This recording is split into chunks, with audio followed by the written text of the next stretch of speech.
We go into oil pastels now, or crayons, and we just have a review of what we can do with them, and also what we can combine them with to create different images. Here I got a sort of like a drawing, so halfway through, and I like to just to show you how to apply this. They are quite soft actually. The oil pastels, they come with they're very soft and very, the colors have improved tremendously. They're very intense, as you can see. So my application of this green is very, is loose, it's not tight.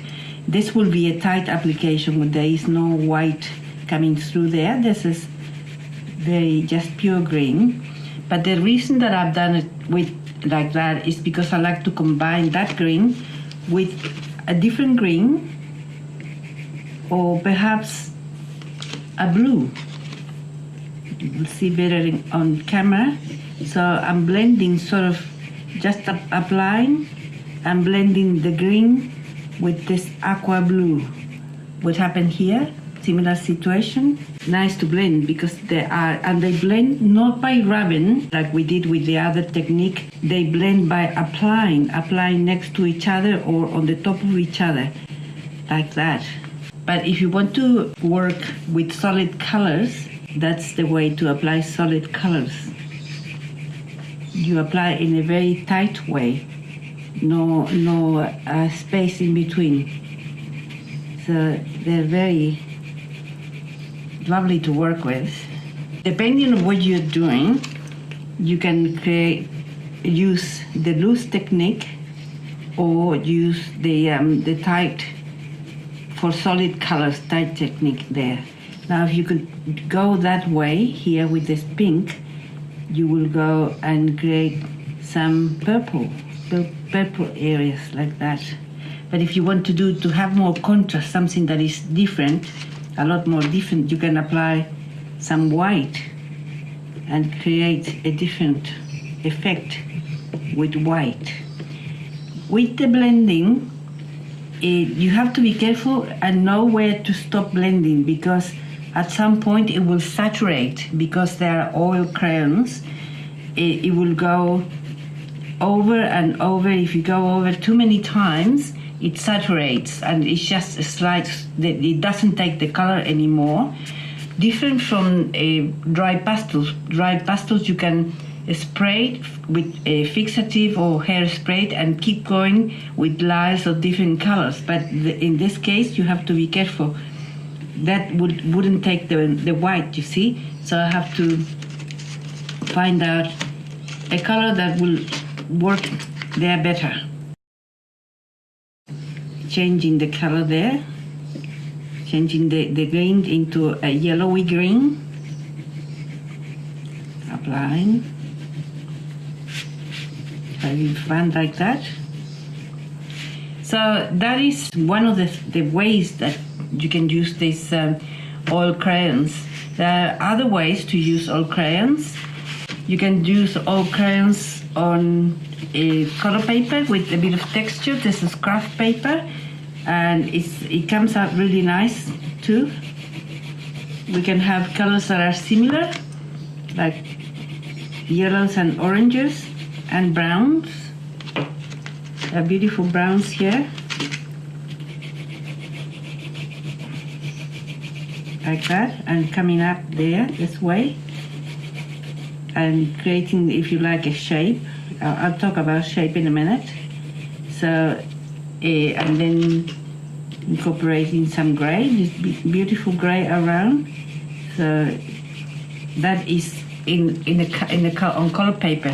We have another color paper here, and we will try to do a shape here which is quite dark. So I'll try to do something that is not so dark. Probably use a different colors that are brighter. So when the paper is darker, the colors should be brighter, like that. And this paper has a little bit of texture. That is the ideal for these crayons. They're so soft that it would be okay to use in any other paper. So just trying to go and create something really from the imagination again, using some colors that are similar. We can apply white in between for highlights. You can apply solid white like that and create beautiful things. Beautiful, and also white can be blended like this by applying a bit of white on the top of red, and it becomes a beautiful pink like that. Okay, now I'll show you a few things that you could do with this, or students have done in the past. This is a beautiful drawing, and the inspiration for this drawing came by looking at imagine better. We looked at a few images. We didn't have many images of tree trunks that have been cut, and they have all these rings. And the students created these beautiful drawings by imagining at some point, or just from the very few references that we had. So it was done with these crayons and ink. So I'll sort of continue doing a little bit here to show you what happened when you have colors like this. Just creating like that, and we are changing colors. I'm sort of extending this drawing here just to show what happened when you apply ink.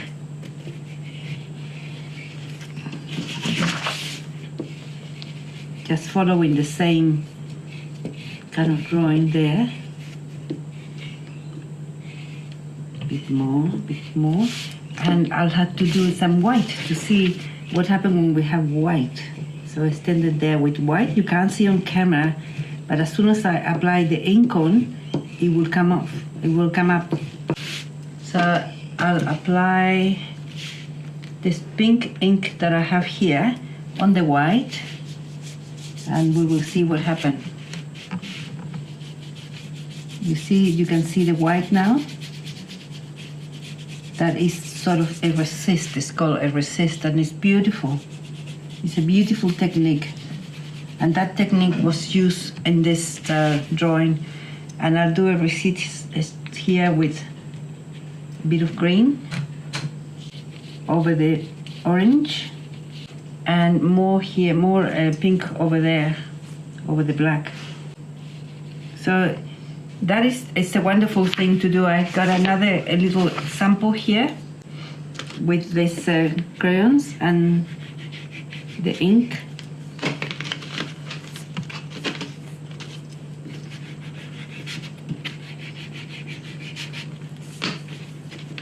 And some black in between. They're so rich, it's amazing. And we have their application of some ink there. If you don't have ink in the classroom, any ink, cheap ink will do, or some people buy food coloring, and it will work. So that's the technique, using the oil crayons in combination with ink, and you can go and do things as beautiful as that. And so the other thing that we could do with these crayons is to combine with paint. Here we have a tempera paint that is very is perfect because it's opaque. So if we want to continue on with this drawing, we can just imagine things again and continue on applying colors, applying lines, and create something really nice by using this black background painted with tempera paint. And in between we can apply pure crayon, just to do a technique like this. It's very effective, as you can see. And apply, going into the black, applying here. This technique you can do with both oil crayons, all soft crayons like this, or using pastels. It's really, really amazing what you can do with these crayons these days. I like to show you other things that you could do. You can just create some, in the classroom, do a line from side to side, from corner to corner, that cross like this. And then you can start coloring in, having fun, just using solid colors like that, having lots of fun. I'm not going to finish this because it will take ages. Like that, and so on and so on. There's a wonderful combination here, these drawings that we did, beautifully expressed. This is about strange birds. This is all about strange birds, so the students have to imagine and create these strange birds. As you can see, those areas have been painted with the crayons, and the background is ink, is black ink. And there's another strange bird here, which is absolutely gorgeous. The same, drawn with black crayons first, then apply color and ink in the background. There are many, many things that you can do. This one is tracing tools. This is scissors. That's a spatula. This is a roller. Another roller here, and this is something round, and these are like, I think they're tweezers, something like that. And the idea with this project is to do everything that is inside this square here, which is there, you can see that. So this paper is square, this is a square. Everything that is inside, we are going to use warm colors. The reds, the yellows, the oranges, the browns. And everything that is outside that central square will be the blues, the greens, all the cool colors. This is a good exercise for color theory.